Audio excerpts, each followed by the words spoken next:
Olá pessoal, sejam bem-vindos a mais uma aula onde a gente vai continuar aqui falando sobre a hipnose e a partir de agora a gente vai falar da indução de Dave Elman, uma indução poderosíssima e uma indução que eu uso praticamente todas as vezes nos meus atendimentos clínicos.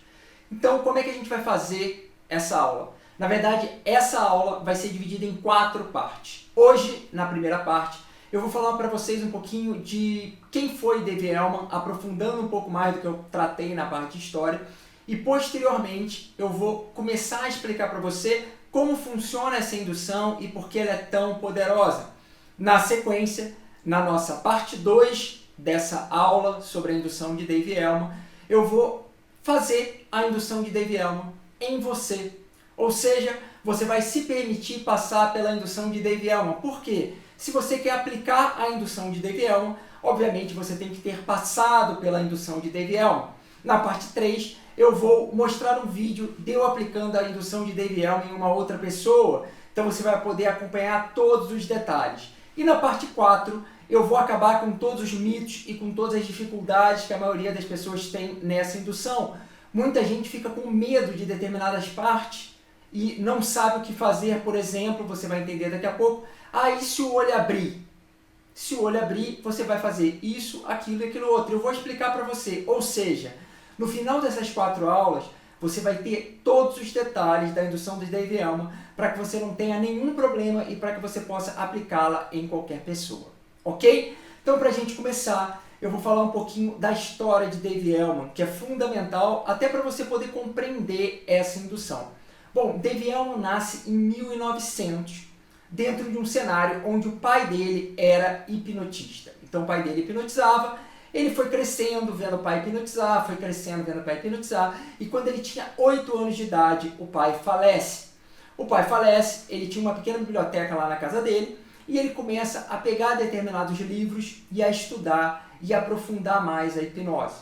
Quanto mais ele aprofundava a hipnose, mais ele se sentia seguro, e ele ali, com os 8, 9 anos, começou a fazer apresentações. Ele começou sendo coadjuvante, ajudando pessoas a desempenharem, a produzirem shows de hipnose, e posteriormente ele mesmo começou a produzir os seus próprios shows de hipnose. Então era aquela hipnose de palco, Dave Elman ia lá e fazia. O mais interessante é que nessa época, o nome dele não era Dave Elman, era Dave Koppelman. Bom, eu vou explicar isso para você porque deve ter ficado um pouquinho confuso. Quando ele nasceu, o pai e a mãe dele deram o nome para ele de Dave Koppelman. E aí, com 8, 9, 10 anos, quando ele era coadjuvante, ele estava lá com o nome dele, Dave Koppelman. Dave Koppelman. Entretanto, com o passar do tempo, ele começou a produzir os seus próprios shows. E quando a pessoa começa a fazer sucesso, os cartazes colocavam o nome daquela pessoa de maneira mais ampla, de maneira maior. Então, com o passar dos tempos, o nome Dave Koppelman começou a não caber naquele papel. E aí, por uma ação totalmente midiática, o que eles fizeram? Vamos tirar essa primeira parte e vamos começar a chamá-lo de Dave Elman. E aí, todos os cartazes começaram a colocar lá, show de Dave Elman, show de Dave Elman. Bom, ele desempenhava essa tarefa, ele fazia esses shows de hipnose, e ele também participava de uma espécie de um show que existia na época, que trazia vários artistas e etc. em vaudeville. Esse show ele exigia que a pessoa tivesse pelo menos 3 talentos. E Dave Elman, além da hipnose, também fazia shows de comédia. E eram shows em que ele conversava com o macaco. Eu não vou entrar aqui em detalhes, porque o nosso curso é de hipnose. E além disso, ele tocava saxofone. Ele participou disso durante muito tempo, apresentou hipnose durante muito tempo. Mas como você sabe, naquela época a hipnose ainda era taxada como algo ruim, como algo negativo. Muita gente tinha preconceito contra a hipnose. E aí o que ele fez? Ele, em busca de estabilidade financeira, em 1927, ele deixa a hipnose de lado e ele entra para o ramo da rádio, que era um ramo que estava crescendo muito na época. Então ele começa a se dedicar à rádio, começa a ser locutor, e ele começa a fazer bastante sucesso também como locutor, deixando completamente de lado a hipnose. Se casa, começa a desenvolver a vida dele, etc, etc. E em 1937, acontece uma situação muito complicada na vida de Dave Elman. O filho dele morre de pneumonia e ele entra num estado extremamente complicado. um estado que beirava a depressão.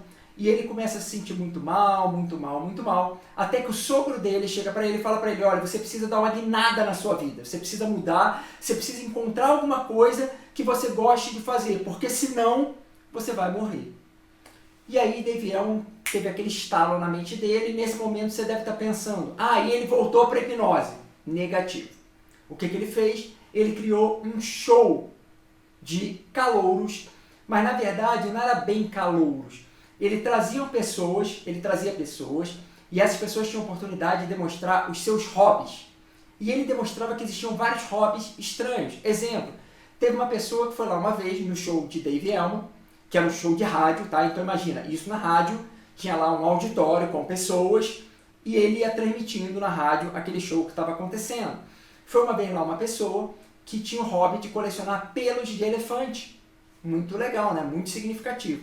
E várias pessoas foram lá apresentando seus hobbies, e em determinado momento foi lá uma pessoa que tinha o hobby de hipnotizar pessoas. E aí essa pessoa compareceu lá no show de Dave Elman estava lá na locução, e aí essa pessoa chegou para a plateia e começou a fazer o que ele chamava de hipnose. Só que estava dando tudo completamente errado. Nada estava dando certo. E Dave Elman, olhando aquilo, começou a não se aguentar na cadeira, né? Começou a se mexer e tal, o que eu faço? E aí Dave Elman teve uma sacada. Em determinado momento, ele virou para aquele cidadão que estava apresentando aquele show de hipnose e falou para ele, nossa, mas seu show é tão bom que eu tenho certeza que as pessoas que estão aqui seriam capazes de, inclusive, seguir as minhas sugestões.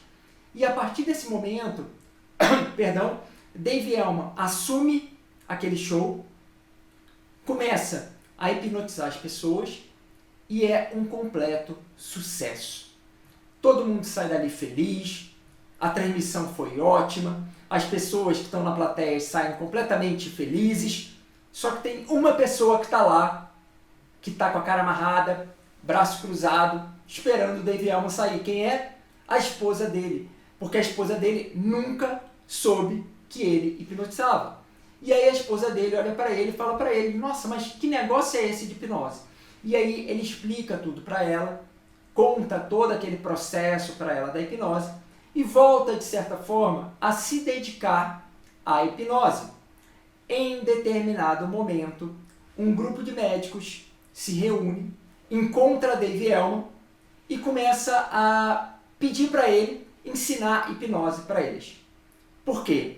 Porque até aquele momento, os hipnotistas gastavam um tempo muito grande para hipnotizar pessoas. E eles diziam que Dave Elman hipnotizava de uma maneira muito rápida, através de uma indução que ele tinha criado. E Dave Elman faz o quê? Nega. Diz que não é médico e diz que não vai ensinar médicos.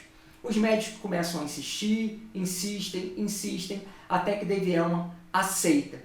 Daí para frente, tem muito mais da história de Dave Elman. Se um dia você se interessar, você pode pesquisar mais, há livros que tratam sobre isso. Mas o mais importante é que durante a vida de Dave Elman, ele ensinou hipnose para mais de 10.000 médicos.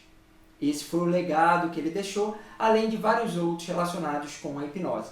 Então, com muita brevidade, de uma maneira muito sucinta, eu contei aqui para vocês a história do Dave Elman, né? E por que a indução dele era considerada uma indução muito mais rápida? Porque o processo que ele fez foi consolidar tudo aquilo que era feito de uma outra maneira em algo muito mais objetivo, muito mais direto. E vocês vão entender isso melhor quando a gente falar da indução de Dave Elman, que é exatamente o que a gente vai fazer a partir de agora.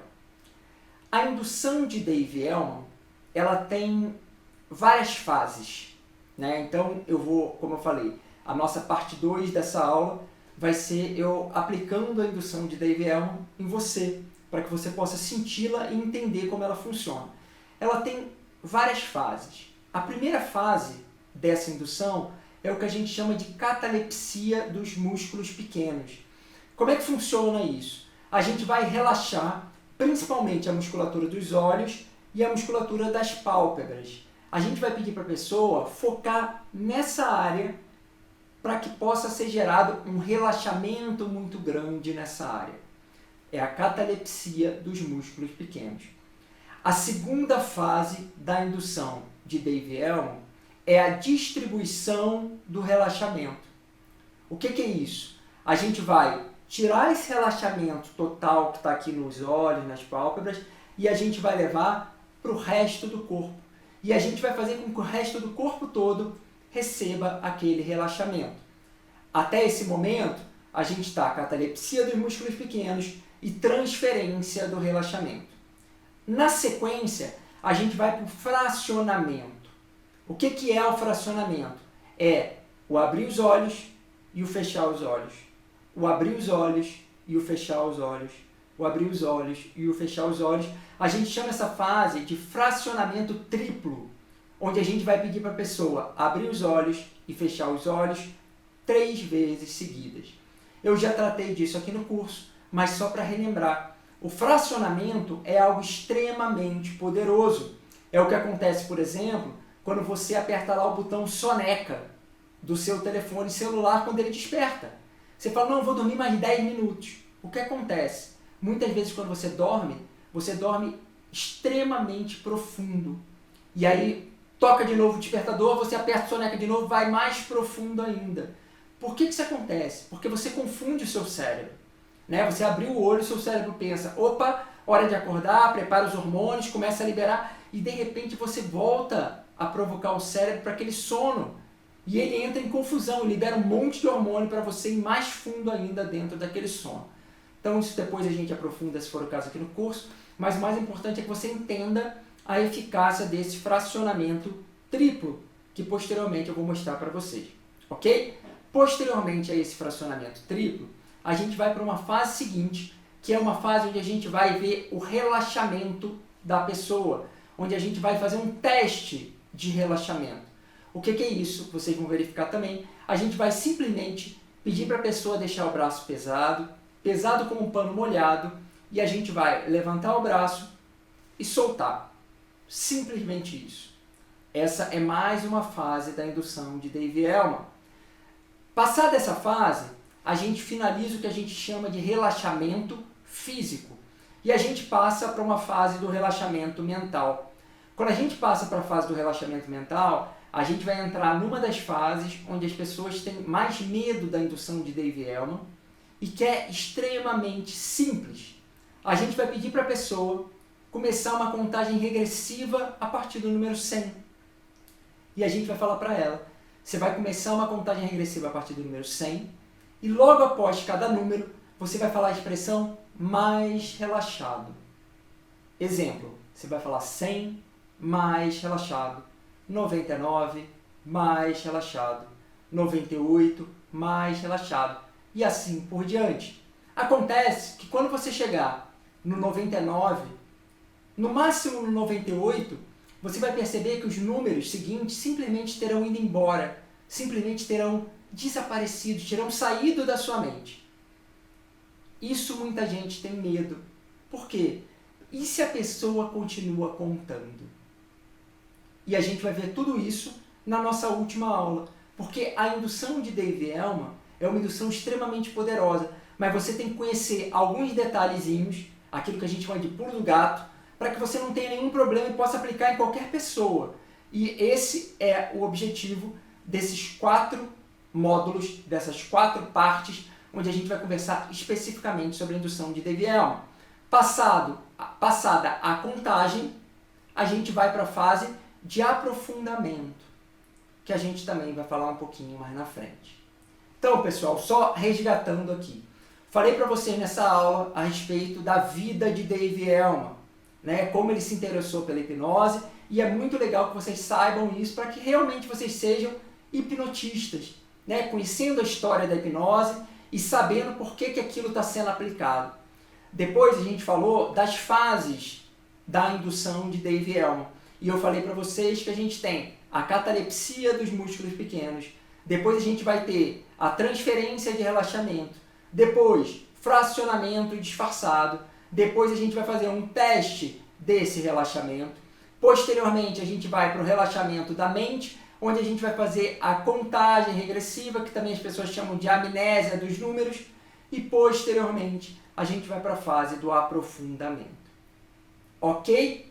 Então, pessoal, essa é a nossa primeira aula sobre a indução de Dave Elman. Como eu sempre digo, se inscreva no canal para não perder nenhuma aula, deixa aí o seu positivo se você está gostando, se você está acompanhando esse curso, e deixe seu comentário se tiver alguma dúvida e a gente vai conversando. Em breve eu vou postar a segunda aula sobre a indução de Dave Elman, onde você vai aprender ainda mais sobre essa poderosíssima indução. Ok? Então é isso. Obrigado, gente. Até a próxima.